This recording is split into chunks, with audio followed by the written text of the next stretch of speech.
Could you just check that out before we do this intro? Pan over there.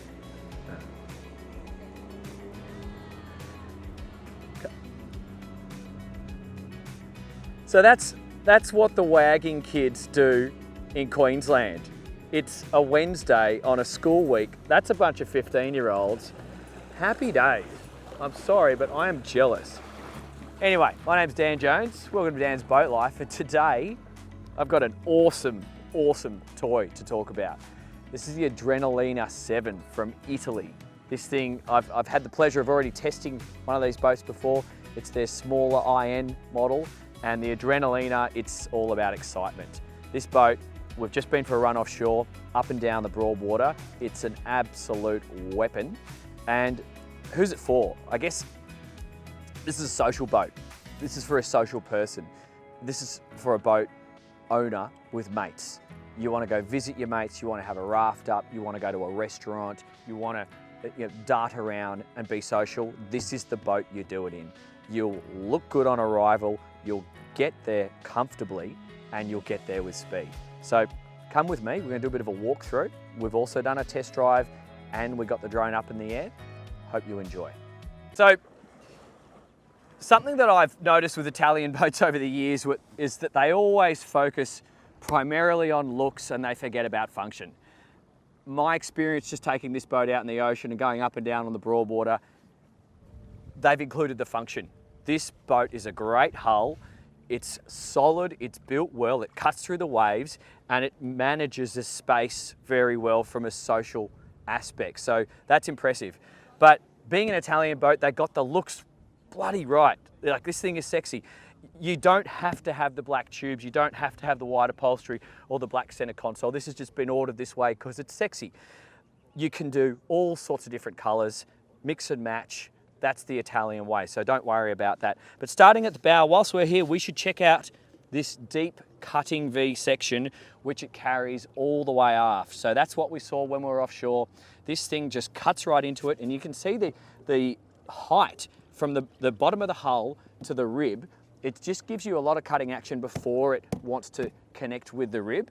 So it's super capable, eating its way into the chop. So I was impressed with that. Nice stainless steel anchor setup just there. That's your trailer hookup just there.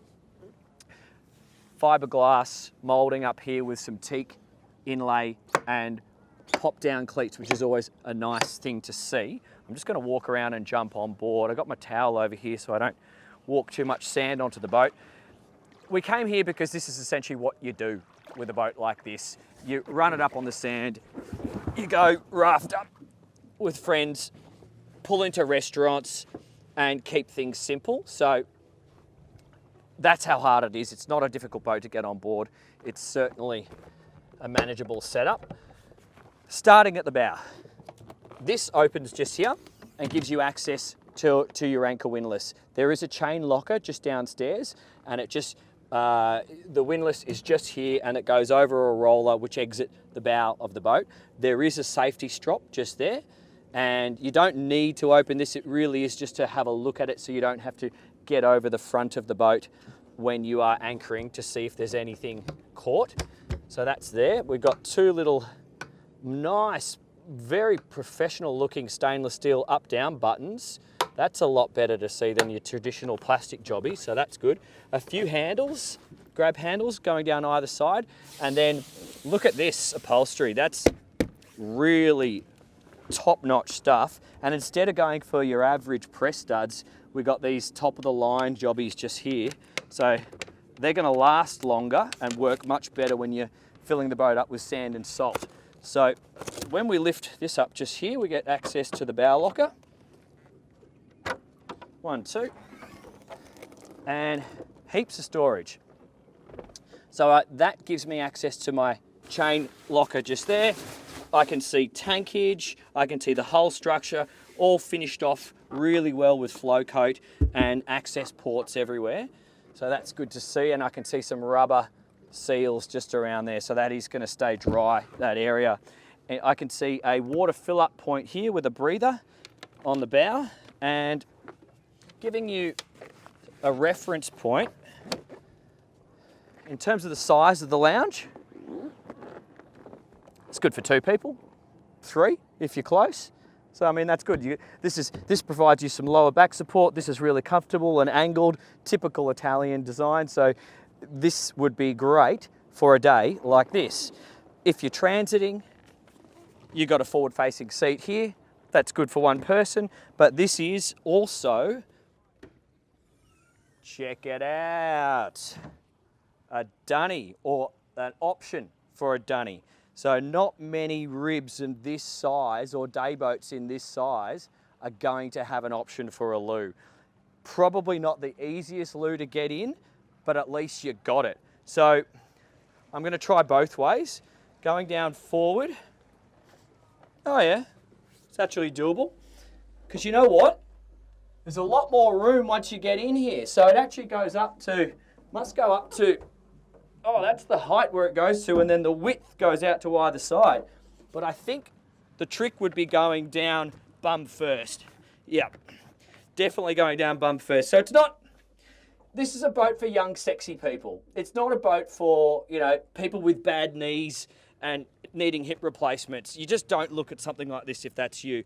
So what this means is it makes the boat more usable for longer days out, because when you don't have a loo and you need one, that sucks. So movement around the boat is easy on the Adrenalina. You can sit down on these ribs, they're comfortable, you have somewhere to hold on to, then you've got grab handles here. So if you were moving around at speed, you could still do it. And socializing on the boat, this is obviously a great place to hang out and sit, so that's comfortable.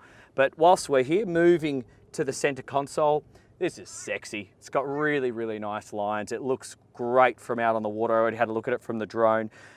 It's, as I said, you can chop and change with these colors. You don't have to have that, but we've got stainless steel fittings everywhere. We've got grab handle, stainless steel. This looks like I've never seen an Avalite of this style before. I don't even know if they custom do this, but that's just great to see. The windshield just here has got a little wind deflector there, and it does work. It gives you protection. If you are a taller bloke or girl, it's not, but it gives you enough protection to still look cool. The helm itself, very nicely laid out. So we've got this carbon finish dash just here, and then black all the way around. This is where you could mount a VHF. I'm going to say I would put a magnet there for a mobile phone. You can also have a few little knickknacks up here, because you've got this ledge that's going to stop things falling off at slow speed. We've got a charging station just there, compass, and our flat screen Garmin there. All your boat switches, so all your bilge pumps, your lights, your horn, anchor on and off, and operation is just here. Then your engine controls is just here. So we have the Honda on this boat, but you can have the Mercury, or you could go the Yamaha, so that's up to you. And then the throttle position is good in terms of the ergonomics from the helm. Driving at slow speed feels good like that, and high speed, resting your palm just there gives you good throttle control, and you feel solid on this wheel. It's not an adjustable wheel, but I don't think it needs to be, because you've got plenty of room from the seat to the dash that it feels quite natural. So I don't see that as a negative at all. Moving to the helmsman's or helmswoman's seat, very sexy.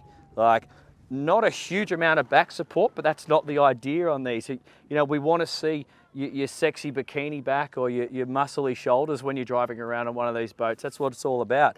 I can just imagine Fabio and his long hair just flipping around, zooming by, showing off on one of these. So that's just fantastic. But it's good for 2 people. It's comfortable. It's very, very well made. I'm not even sure what this material is. It looks like Silvertex, but it's got this inlays in it. I'll have to find out, because it's very, very smart. Before we move back, we have a little knick-knack cupboard on the port side of this area. So that's just a void in here for storage. Then when we open this, I'm not sure what that is. We'll come back to you on that. But we've got the fuel in here and the water in over there with a breather and breather here. And then moving aft, so you can see these are open. Check this out. So how good's this? We're on a 7-metre boat, a little bit over 7 metres. It's got a toilet, or the option for a toilet. We have a cold water sink. We've got a fridge just here. That fridge is this big, so that's great. You can have stand-up drinks, and it's got a little shelf in it as well. And then, check that out. This table, we've got a lunch table. So this is comfortable. This has quite clearly got enough space for 3 or 4 people. I've got good backrests wrapping around on either side, and it's a very deep seat. So you could put a few throw cushions just here, or you could just use it as it is. Thanks, kids. And one of the things worth pointing out, we're utilising this whole social area here. You know, we've got the little drinks bar and the picnic table and the fridge. We have shade. Everyone's asking, where's the shade? We absolutely have shade. And so many ribs of this style, they do a terrible job at storing the biminis. They just hang them out over the back here. It's very agricultural looking. This is possibly one of the best bimini setups that I have seen on a boat of this style. It's pneumatic, so it'll actually just go up without straps up until about 20 knots speed. So it's low hassle, low fuss, and all you do, flip that open, open that, and away she goes. We will do that in a second, but I just love how this has all been, the functionality of it has been thought about properly, which is not something you often see on Italian boats. So that is just really, really good to see. I'll quickly talk about the back of the boat because all the kids wagging school are starting to make some noise. They must be drinking their illegal alcohol they picked up on surface. As we can see, it's got the 225 horsepower on the back. We'll cover that in the test drive video. So subscribe and make sure you watch that video separately to this one. One of the things worth looking at, these extended swim platforms, they really are good with outboard boats because you can, back it in close to a marina and still get someone on and off the transom. You can use it like we are now. I've got grab holds just back here. I've got pop-up cleats here. I've got a cold water pull-out shower just here, and even courtesy lights as we come into the boat. This is where you would mount an optional ski pole just here. And moving over to the port side, this is where your removable anchor light would be and another pop-up cleat. And I'll just see if we've got a swim ladder. Not that you would really need one on this boat. I think it's on the starboard side. So whilst we're here, this seat also lifts up on 2 gas struts, and underneath it we have quite a large storage area where I can see the swim shower hose goes into here, both engine batteries, so you've got emergency parallel. I can see house and start batteries just there, and then our house and start batteries are located in here in battery boxes on port and starboard side. Very, very nicely finished, so that's a good setup. So here it is. This is the bimini in place. Quite easy to erect. It's just stored underneath the seat. You just lift up a couple of flaps there and a little teak floor piece, and it just pneumatically opens with this gas strut and that gas strut. Before you actually open the bimini all the way up, you just extend the 2 arms until the metal bit clicks in place, and then it will just deploy almost automatically. As you can see, it's fine in moderate conditions, at rest or slow speeds, but if you're going to wind the thing up to high speeds, there are some additional straps which you definitely want to secure in place so it doesn't blow and get out of control.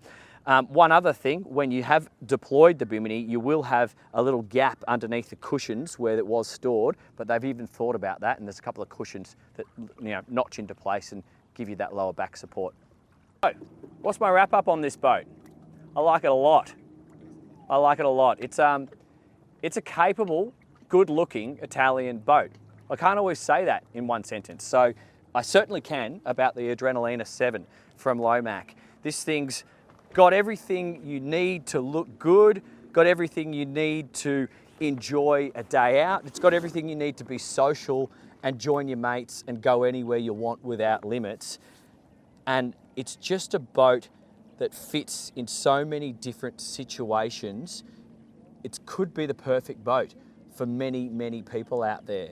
So if you're looking for something that's offshore capable, something that's got super high speed potential, something that's trailerable, and something that's sexy, cool, and currently quite unique in the Australian market, I reckon the Lomac Adrenalina 7 is absolutely worth your attention.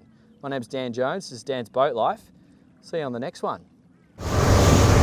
It's the kind of boat that when you're a little bit late for a lunch reservation, you know that you're going to get there on time. Oh, absolutely.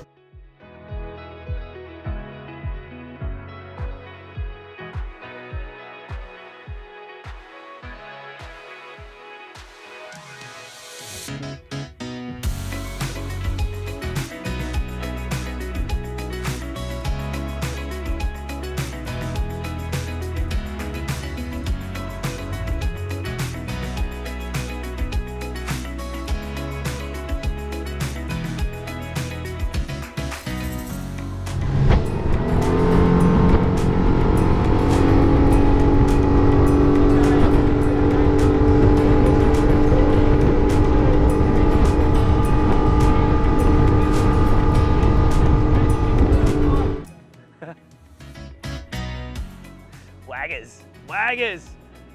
Call the principal! It's hilarious. Sorry.